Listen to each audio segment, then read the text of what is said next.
Hey, what's up, Design for Purpose fans and finding your purpose fans?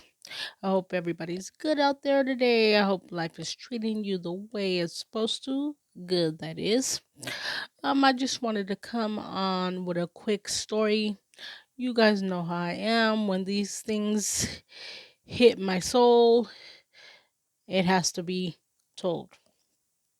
So, here we are with a story out of Stockton, California. About time it's something different than Florida. But although I do have crazy stories coming from there too, but today we're gonna focus on this one. So you have this 43-year-old mother of three. Um, they say she was, very into her kids' lives, just the mother of all mothers, so you say. And her youngest is 20. No, just like I said previously, she was the mother of all mothers, there for all her kids, in any way possible. So her youngest is 20, and he had got into some trouble about 5 years back, and he ended up getting shot.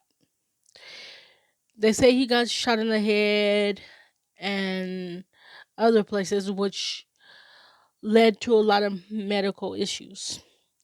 So you fast forward to today. After that happened to her son, I should say before we fast forward, after that happened to her son, she really became, close, tight knit with him because of all the issues he had. The constant, in and out of the hospital. They say he had issues with his brain, and they also claimed he had mental illness. So you take it to today. Him and his mom were, quote unquote, having a disagreement about something.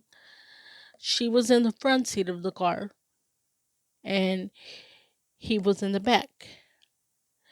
Now, here's where the story gets a little bit dicey because he was in the back, whatever, playing with a gun. They say the gun went off, shot his mom in the back. She managed to get out of the car and she was like, he shot me. But before the ambulance could get there, they say she passed on the scene.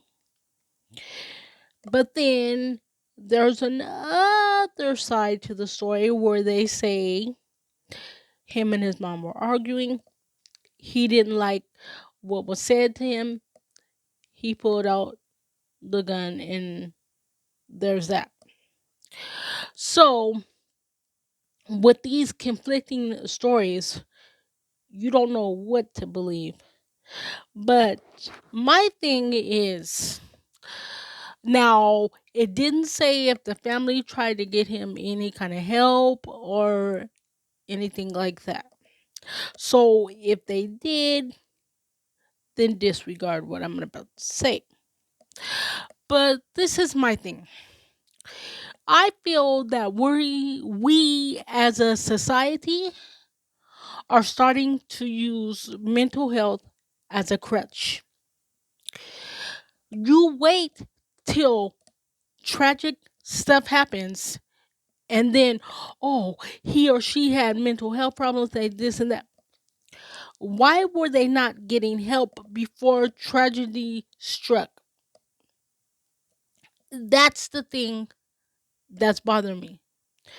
You let these people roam around in society like they can handle things like others. I don't want to say normal because what is quote unquote normal?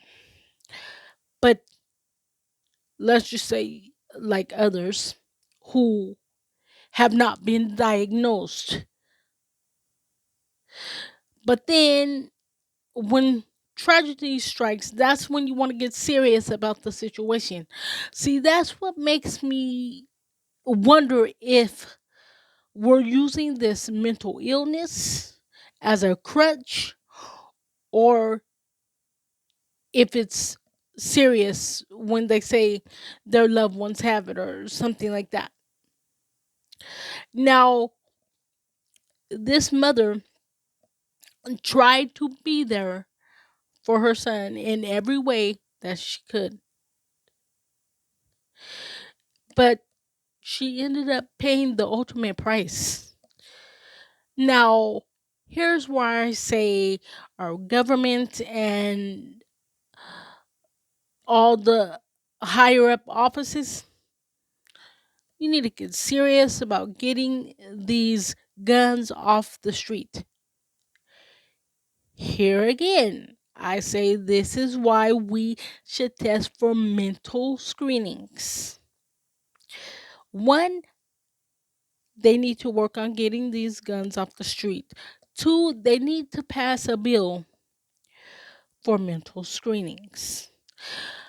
I believe it would cut down on sad tragedies like this. Because if that's the case, her son should have never had a gun. If he cannot deal with the mental side of things, there is no way he should have a gun. I just, I don't get it, you guys. I don't get it. If you guys understand it a little more, you can hit me up in the comments. Let's keep them friendly and we could talk. But this really irritates me. Now you have a family mourning too, the loss of two, because he's locked up. And when you see the articles and stuff, you see him there bawling. So maybe he doesn't understand because that's what his family's claiming. They're claiming he doesn't understand what happened. He doesn't understand, what he has to go through right now. They're saying it was an accident, and he shouldn't be in jail because he doesn't understand. But this is my thing, you guys. If you don't understand that, what are you doing with a firearm? What are you doing? You don't understand the laws of facing your consequences, but you know that if you get a firearm, you use the firearm, especially in taking someone's life, you're going to face consequences. So, I mean, if he really has these issues, I hope he can get the help and maybe they can put him like in a facility type thing rather than, prison. But the moral of the story is just be aware. Like, if you know a friend, a loved one, someone who has issues to where they can't withstand a lot of stress, maybe issues with the brain, whatever, like they were claiming he had. I'm not saying you have to like be on their ass, but you need to be more aware of what they're getting themselves into because there's no way he should have had a firearm. There's no way. If he has these issues like they're claiming, There's no way he should have a firearm. No way whatsoever. Because soon as you get all riled up from an argument,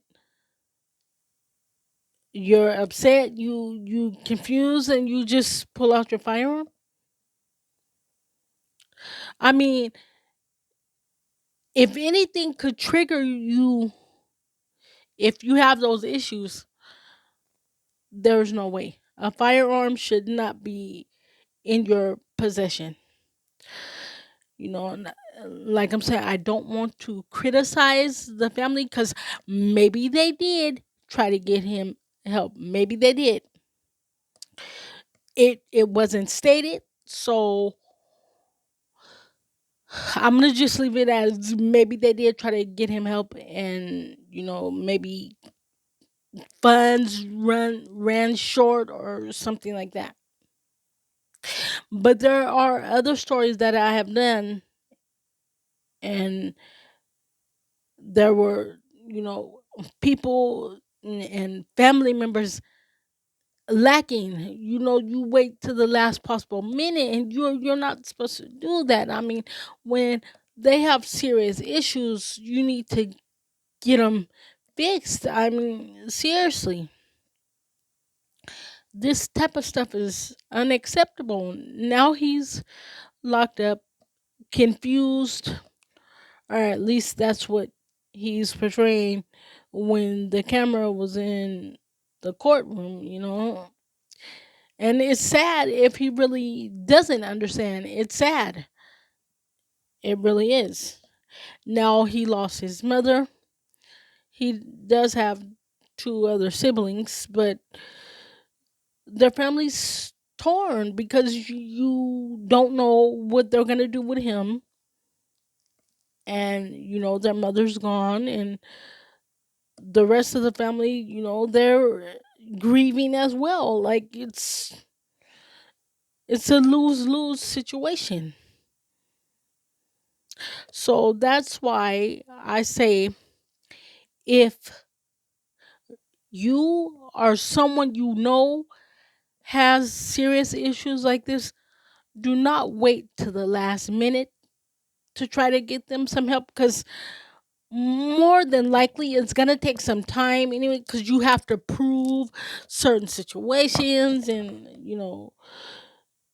it's not always easy, but it's a must to get it started. Get the help started. That way you can prevent tragedies like this one. Okay, you guys, that was the story for today. I love all you guys. Thank you for listening. And remember, we are all designed for a purpose. Therefore, we all have a purpose. So if you have found it, stand in it. Don't let anyone knock you off. And if you have not found it yet, it's okay. Keep searching, no matter how small. Your purpose is there. Until next week, I love you all. Stay safe. Catch you next time.